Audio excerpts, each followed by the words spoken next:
And the world needs you now. In this state, ready to do anything, Earth Mother calls you. The Divine Mother calls you to just be the presence on earth that can raise the conversation around you, can raise the conditioning around you, can raise the vibration around you. Earth Mother doesn't respond to words. Earth Mother responds to the presence of you in your oneness, just as she is always in her oneness.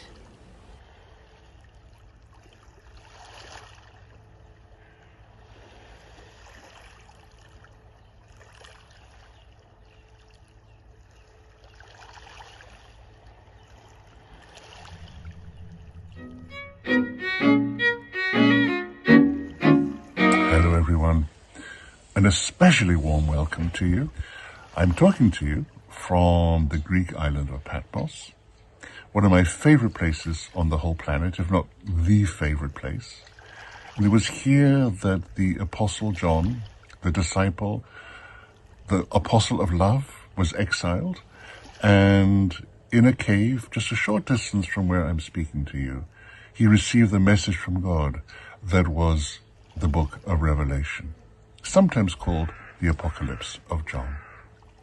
Behind me, you will see a little chapel, and this is such an extraordinary place. It has a peace that, well, there are no words to describe it. And I'm sure the reason for that is because here it is said was where St. John used to baptize people. Imagine it. I'm now sitting on ground that St. John once walked on.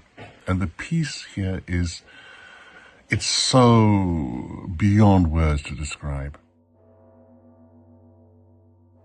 And there's a relevance also to the Apocalypse, the book of Revelations.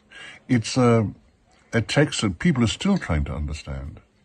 And it is so full of symbolism that you could almost read anything into it. And theologians and prophets have done everything they can to give a clear interpretation of all that it means. In fact, since it was written, many, many people have thought it was written for us. Anybody involved in a battle would think, this is for us, this is the sign that we are going to win. It has been a textbook for those who want to believe that the end of the world is coming. That, as you know, has happened many, many times. Even in our lifetime, I would say, the end has been predicted. Now, I would dare to say that with all that is happening in the world, perhaps we are the next generation to believe it was written just for us. If we look at the possibility of destruction, if we look at the fires, the volcanoes, the floods, well, we could say, yes, St. John is writing about this time. I'm more inclined to believe that all the symbolism refers more to our own personal journey, not to something that is only of a global nature. But one of the characters that John writes about, or receives the message about, is the one who is called the false prophet. And it seems to me that the time in which we are living, there are a lot of false prophets. Social media is full of them.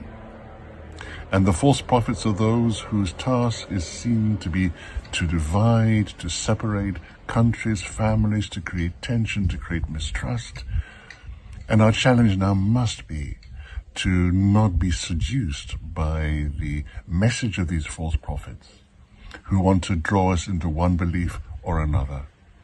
I know too many stories, I'm sure you do too, of where divisions have happened even in families because different members of the families are believing different prophets.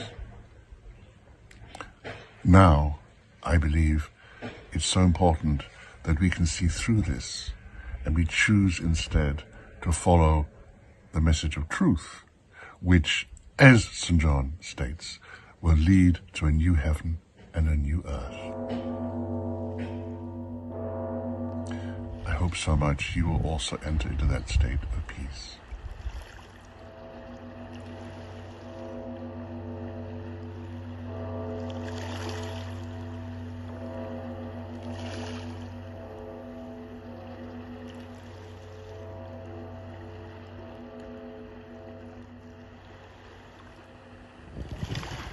What a beautiful sunrise here on the island of Patmos.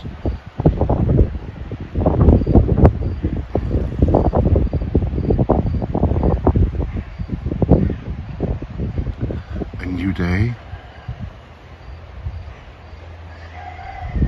And what St. John promises at the end of the apocalypse is a new heaven and a new earth.